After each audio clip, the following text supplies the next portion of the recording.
Hello সবাইকে। তো আজ আমি সকাল সকাল বেরিয়ে পড়েছিলাম সারেশ্বরে পুজো দিতে যাওয়ার উদ্দেশ্যে। অনেক দিন ধরে ভাবছিলাম, সেই ডিসেম্বর মাস ধরে ভাবছি যে যাব করে, কিন্তু কোনো না কোনো প্রবলেমের কারণে যাওয়াই হচ্ছে না।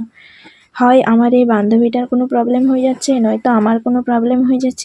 তারপর আবার মেলা চলে এসেছিল, তার জন্য যাওয়া হয়নি। তারপর ফাইনালি 5ই জানুয়ারি 2026-এর ফার্স্ট সোমবার আমরা গিয়েছিলাম বাবার কাছে পুজো দেওয়ার উদ্দেশ্যে।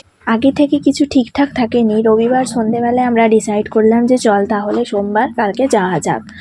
তো তারপর আমি সন্ধেবেলায় জামাগুলো ধুয়ে মেলেছিলাম, তারপর সকালে রোদও দেয়নি, তাই জামাগুলো শুকোয়নি।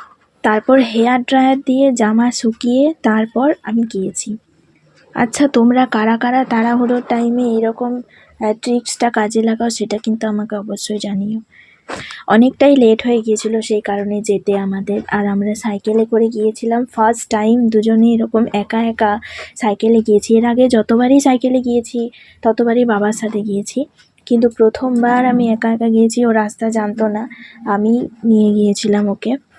তো চলো, তারপর পৌঁছে গেলাম বাবার মন্দিরে। আমাদের তখন পুজো দেওয়া হয়ে গিয়েছিল। পুজো দেওয়ার পরেও দেখো কত লাইন। আর যখন আমরা রাস্তায় যাচ্ছিলাম তখন দেখছি অনেকেরই পুজো দেওয়া কমপ্লিট হয়ে গেছে, তারা বাড়ি ফিরছে। আর আমরা তারপরে এসেছি। তারপরে আমাদের পুজো দেওয়ার পরেও একটা যখন বাজছে তখনও দেখো এত লাইন। তো পুজো টুজো দেওয়ার পর খিদে পেয়েছিল খুব, সকাল থেকে না খেয়েছিলাম, তাই কিছু খেয়ে নিলাম।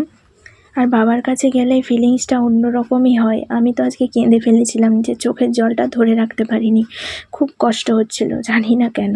সবশেষে আমি একটা কথাই বলতে চাই, যে যারা মানুষের অন্যায় ক্ষতি করে, যারা মানুষের খারাপ চায়, তুমি তাদেরকে সুবুদ্ধি দিও বাবা। আর আমার কাছের মানুষরা যেন সুস্থ থাকে, সকলেই যেন সুস্থ থাকে, আমি সেটাই চাই। ফেরার পথে আবার আমার সাইকেলের চেনটা পড়ে গিয়েছিল। তো এই জেঠুটা এত ভালো যে চেনটা আবার ঠিক করে দিল, দিয়ে তারপর বললো এরপর দেখে যাবে আস্তে করে। আজকে আমি ইমোশনাল হয়ে অনেকগুলো কথাই তোমাদের কাছে বলে ফেললাম। জানি না আমার এই ভাট বকাগুলো তোমাদের ভালো লাগবে কিনা, তবে আমার পার্সোনাল লাইফের এক্সপিরিয়েন্স থেকে আমি এই কথাগুলো বললাম। আজ এইটুকু বয়সে আমি এত কষ্ট পেয়েছি যে আমি নিজের কান্নাটাকে ধরে রাখতে পারিনি। তো চলো, তোমাদের যদি আমার ভিডিও ভালো লেগে থাকে তাহলে কমেন্টে হর হর মহাদেব অবশ্যই লিখে দিও। আর নেক্সট ভিডিওতে দেখা হচ্ছে, ততক্ষণে সবাই সুস্থ থেকো।